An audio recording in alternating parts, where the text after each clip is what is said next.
Ang mga salitang ito ay nagmula kay Madeline Thompson, isang 30 taong gulang na nurse na Amerikana. Bagamat isa siyang bihasang propesyonal sa medisina na may malawak na karanasan pagdating niya sa Pilipinas, labis siyang nag-atubili na tumawag ng ambulansya nang ang kanyang ama si Robert Thompson ay bumagsak sa sakit sa gitna ng maraming tao. Ang mga Pilipinong nakapaligid sa kanila ay nagsasabing tumawag na siya sa emergency services, ngunit nanginginig ang boses niyang sumigaw. Sandali lang. Gayunpaman matapos dumating ang ambulansya at matapos ang misyon nito, nagpakita siya ng ekspresyon ng pagkamangha at napabulalas. Napakakaiba. Talagang kakaiba ang mga ambulansya dito sa Pilipinas. Ano ang dahilan kung bakit nag-atubili ang isang profesional na nurse na tulad niya sa simula? At ano ang nagparamdam sa kanya na kakaiba ang mga ambulansya sa Pilipinas? Sabay-sabay nating tunghayan ang kuwentong ito. Sa isang abalang emergency room sa gabi sa Los Angeles, Estados Unidos, ang kapaligiran ay puno ng karaniwang kaguluhan. Tulong. Tulungan ninyo ako. Nang marinig ang sigaw ng tulong, agad na tumakbo si Madeline patungo sa pasyente.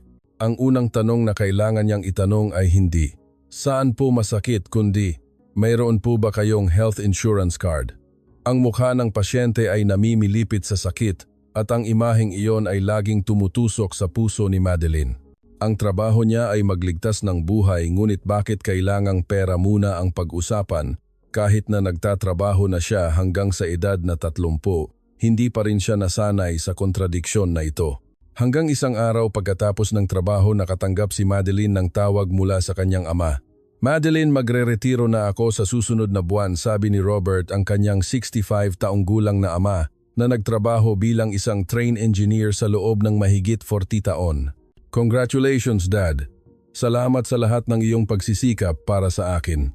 Pagkatapos ng tawag, na alala ni Madeline na noong bata pa ang kanyang ama, madalas niyang pag-usapan ang pag-unlad ng sistema ng riles sa Pilipinas at palaging nagrereklamo na gusto niyang makita ito ng personal.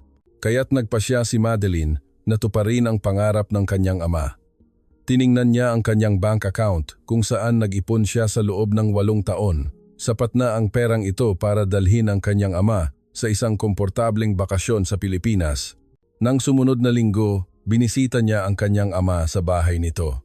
"Dad, gusto mo bang ipagdiwang ang iyong pagre-retiro sa Pilipinas? Sa Pilipinas talaga?" "Oo, Dad." "Hindi ba't matagal mo nang gustong makita ang mga trend doon?" Natahimik sandali ang kanyang ama bago dahan-dahang tumango. "Salamat, anak. Ito ang pangarap ng buong buhay ko." Gayunpaman, may isang bagay na ikinababahala si Madeline. Ang kanyang ama ay sumailalim sa isang heart balloon angioplasty. 3 taon na ang nakalilipas at paminsan-minsan ay nakararanas pa rin ng arrhythmia. "Dad, huwag ninyong pilitin ang sarili ninyo, ha? Kung hindi maganda ang pakiramdam ninyo, sabihin ninyo agad sa akin." "Okay lang ako, anak. Narinig ko na napakamoderno ng medisina sa Pilipinas." Ang mga salita ng kanyang ama ay bahagyang nagpagaan ng loob ni Madeline.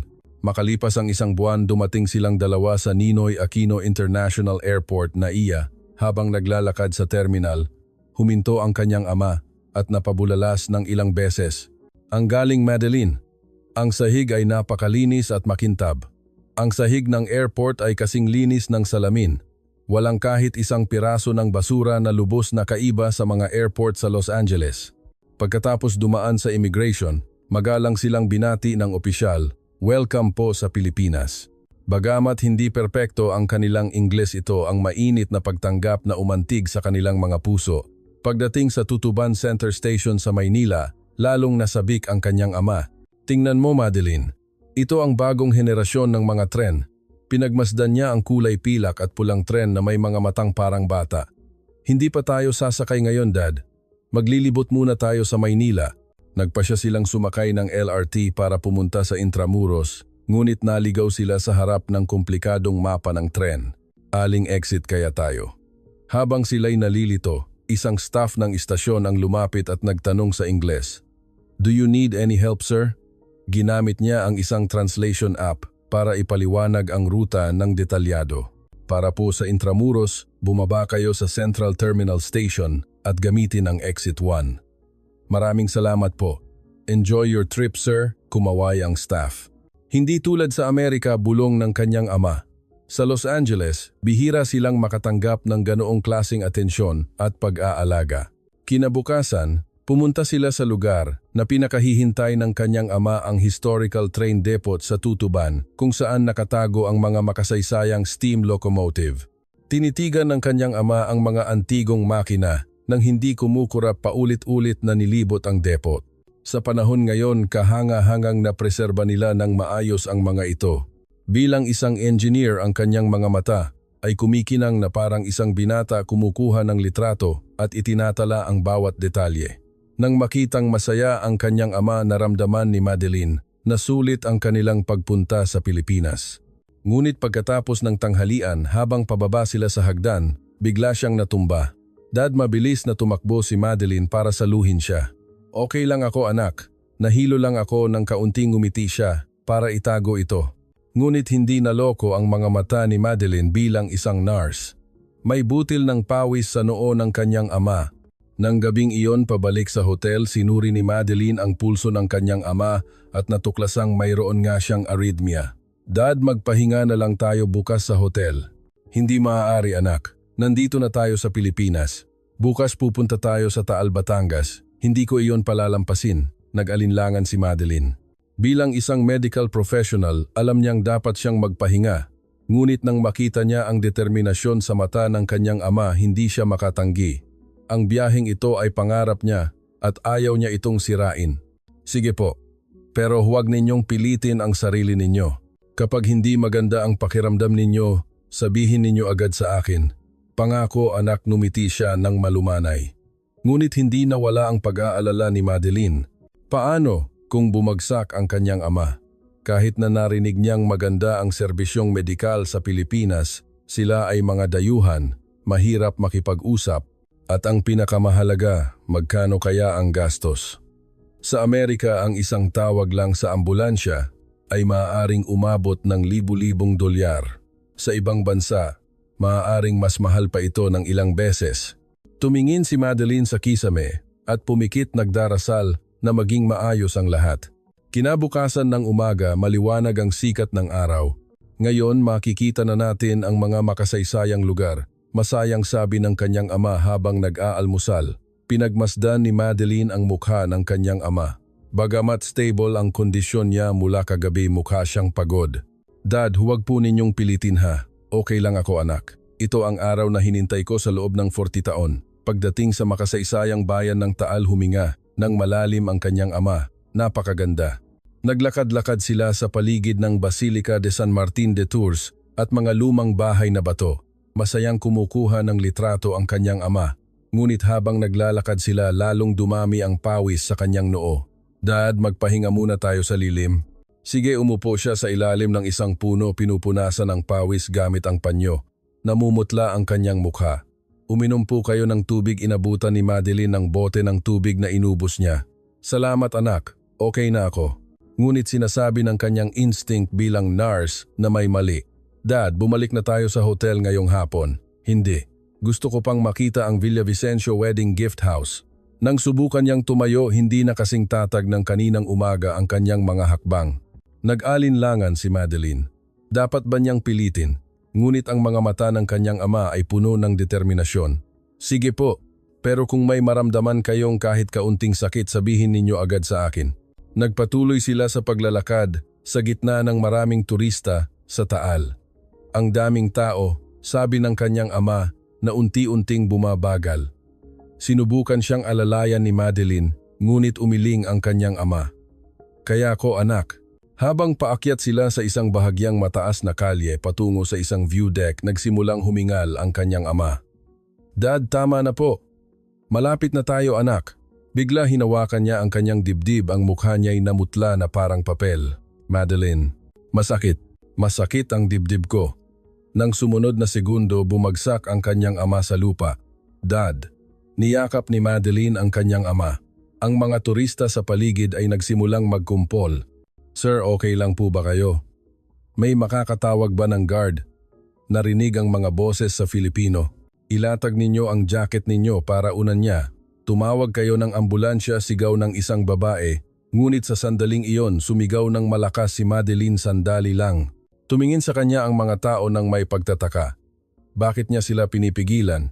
Hindi nila naintindihan.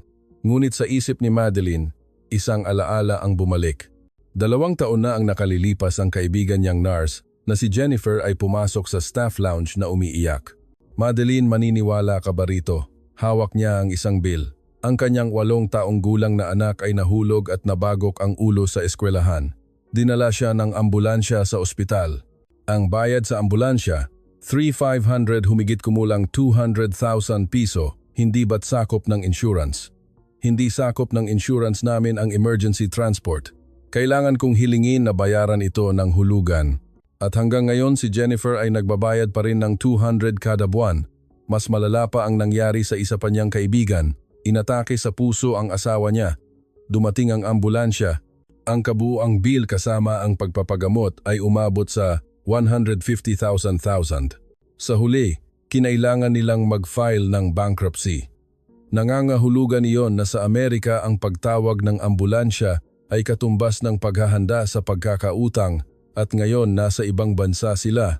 Magkano ang babayaran ng isang dayuhan para sa emergency services sa Pilipinas? 100,000 o higit pa. Nanginginig ang mga kamay ni Madeline. Halos ubos na ang ipon nila para sa biyaheng ito. Hindi rin sapat ang credit limit ng kanyang card.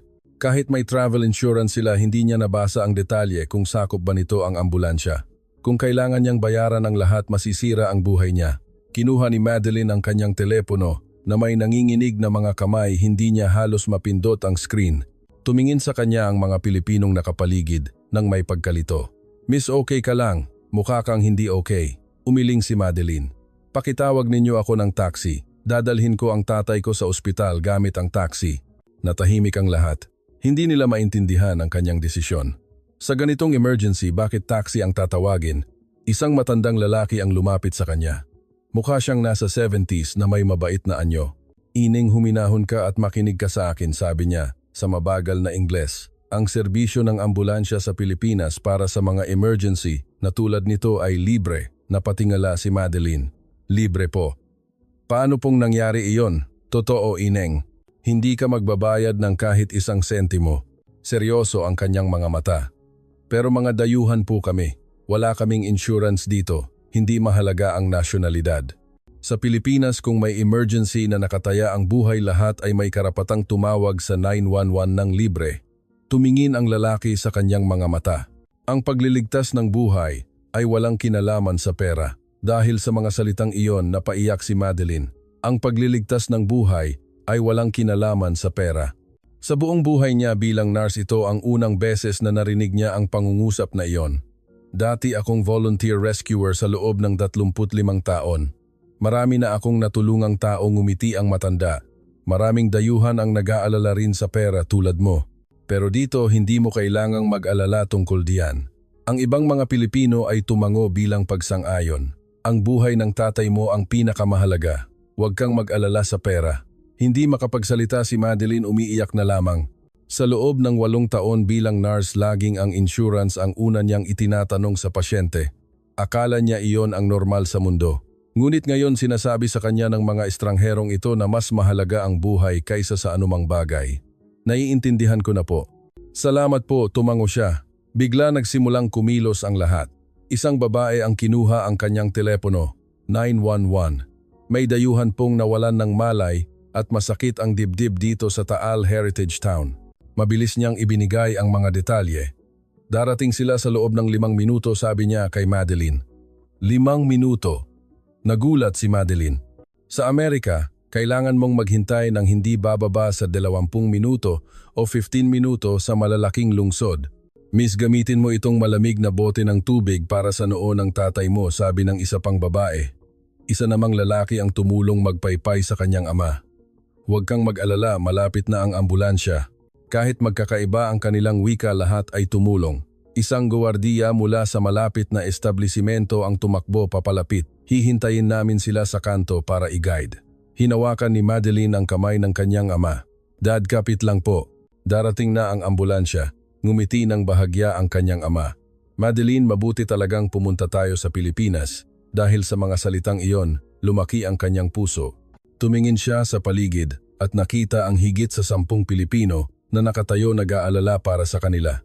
Isinakripisyo nila ang kanilang oras ng pamamasyal para sa mga estrangherong hindi nila kilala. Ito ay isang eksenang hindi niya maiisip sa Amerika. Sa malalaking lungsod doon kapag may bumagsak madalas, ay hindi ito pinapansin ng mga tao dahil ayaw nilang masangkot o takot na idemanda. Ngunit dito likas na tumutulong ang lahat. Makalipas lamang ang 4 na minuto, umalingaw-ngaw ang tunog ng sirena. Mabilis na lumiko ang isang ambulansya ng isang rescue unit. Napakabilis. Hindi ka panipaniwala, bulong ni Madeline. 3 paramedic ang bumaba dala ang isang stretcher.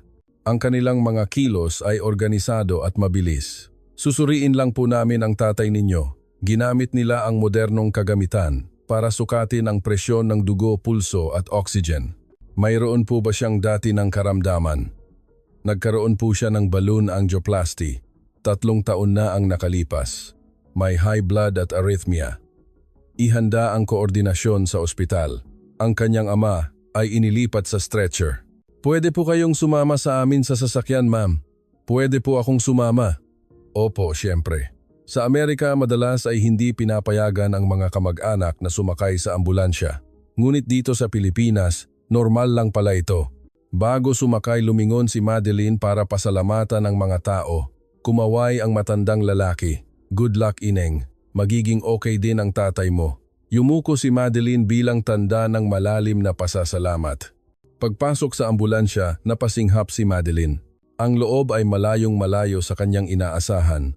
May ECG monitor, ventilator, mga gamit para sa IV at isang maayos na cabinet ng gamot. Ambulansya ba talaga ito, bulong niya? Nakakita na siya ng hindi mabilang na ambulansya sa Amerika, ngunit ang isang ito ay parang isang mobile emergency room. Sinimula ng isang paramedic na ikabit ang ECG leads. Ang isa ay naghanda ng oxygen, ang isa naman ay nagradyo sa ospital. Case male, 65 years old, may history ng cardiovascular disease, naninikip ang dibdib, hirap huminga. Suspected arrhythmia, ETA 10 minutes, roger that. Hinihintay na po kayo ng emergency room, sagot mula sa ospital. Kapit lang po tay, sabi ng paramedic sa kanyang ama sa malumanay na boses. Nakita ni Madeline ang malaking pagkakaiba. Ang mga ambulansya sa Amerika ay may pangunahing kagamitan ngunit naniningil ng napakalaking halaga.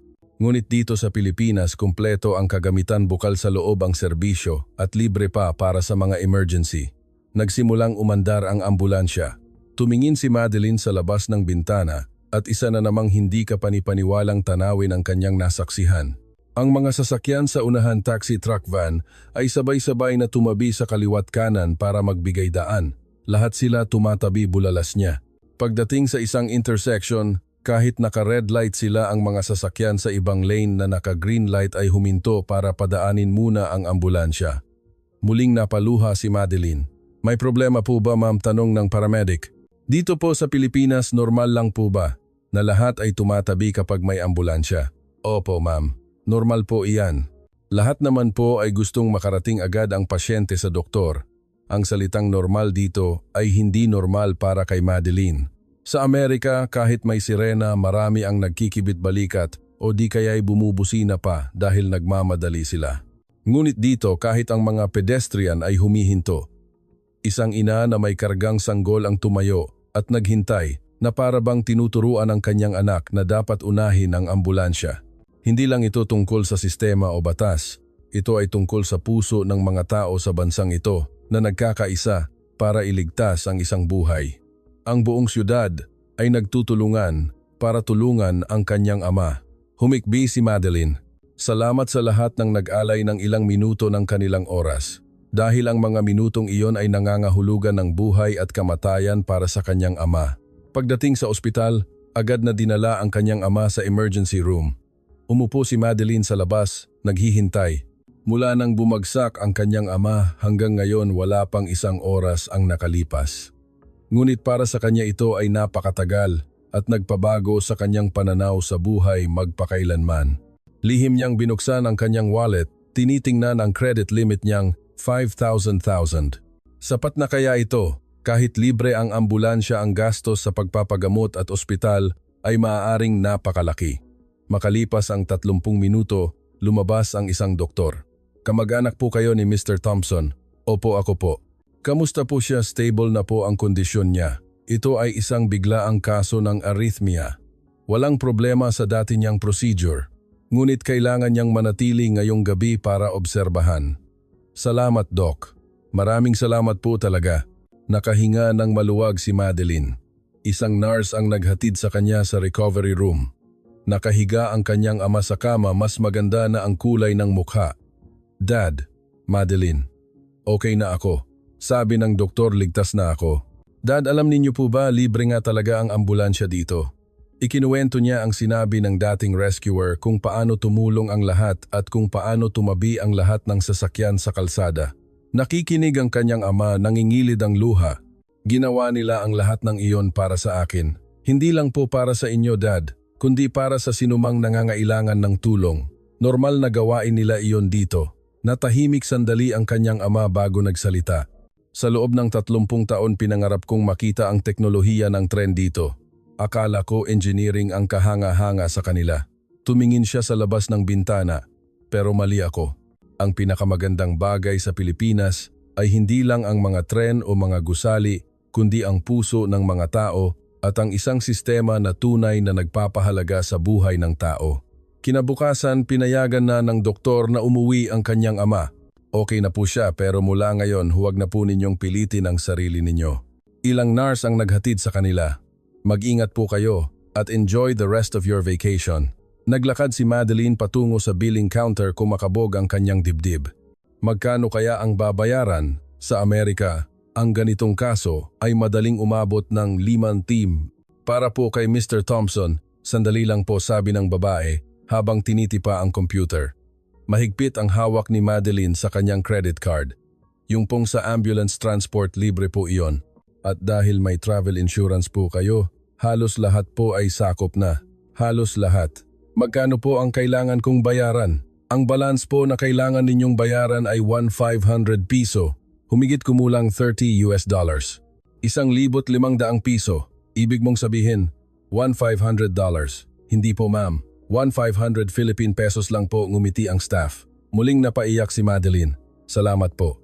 Maraming salamat. Ito ay mga luha ng ginhawa, pasasalamat at kalungkutan para sa sistema sa sarili niyang bansa. Sa Amerika, ang pagpapagamot ay maaaring sumira ng buhay. Ngunit dito sa Pilipinas, ang pagliligtas ng buhay ang pangunahing prioridad. 3 araw pagkatapos, ligtas na bumalik sina Madeline at ang kanyang ama sa Los Angeles. Magaling na ang kanyang ama. Kinabukasan, pumasok si Madeline sa trabaho at ikinuwento ang nangyari sa kanyang mga kasamahan. Libreng ambulansya na dumating sa loob ng 4 na minuto. Paanong nangyari iyon? Hindi makapaniwalang tanong ni Jennifer, at lahat ng sasakyan sa kalsada tumabi. Lahat sila nagtulungan para iligtas ang isang estranghero. Sinimulang isulat ni Madeline ang kanyang kwento sa social media. Nagkukuwento tungkol sa kanyang karanasan sa Pilipinas, ang kabaitan ng mga Pilipino, at ang sistemang nagligtas sa buhay ng kanyang ama. Ang kanyang post ay naging viral na ibahagi ng mahigit 100,000 beses. Maraming komento ang nagsasabing dapat matuto ang Estados Unidos mula sa Pilipinas. Bakit kailangan nating magbayad ng napakamahal para lang mailigtas ang isang buhay? Gayunpaman, isang komento mula sa isang Pilipino ang pumukaw sa kanyang pansin. Maganda po talaga ang sistema namin, pero may problema rin. Dahil libre, minsan ay tinatawagan ito ng iba para gamiting taxi, kaya't ang mga talagang may malubhang sakit ay hindi makatawag. Kaya't sumulat muli si Madeline. Ang isang magandang sistema na tulad nito ay nangangailangan ng kooperasyon ng lahat. Ang pagiging libre nito ay isang biyaya, ngunit hindi natin ito dapat gamitin ng walang kabuluhan upang mapanatili ang espasyo para sa mga tunay na sitwasyon ng buhay at kamatayan. Tumingin si Madeline sa labas ng bintana sa Los Angeles. Pamilyar ang tanawin, ngunit nagbago na ang kanyang pakiramdam. Ang natutunan niya mula sa Pilipinas ay hindi lang tungkol sa sistema ng kalusugan, kundi tungkol sa kultura ng paggalang sa buhay, ang pagtutulungan ng mga estranghero at ang pakikiramay. Nangako siya sa sarili na bilang isang nurse gagawin niya ang kanyang tungkulin ng mas mahusay. Ang una niyang tanong ay hindi na tungkol sa insurance, kundi saan po masakit Hayaan ninyo po akong tulungan kayo. Ang pagbabago ng sistema ay maaaring mahirap, ngunit ang pagbabago ng pananaw ay nagsisimula sa sarili at umaasa siyang balang araw ang Amerika ay magiging isang lipunan na mas nagpapahalaga sa buhay kaysa sa mga numero sa isang bill tulad ng kanyang naranasan sa Pilipinas. Isang text message mula sa kanyang ama ang dumating.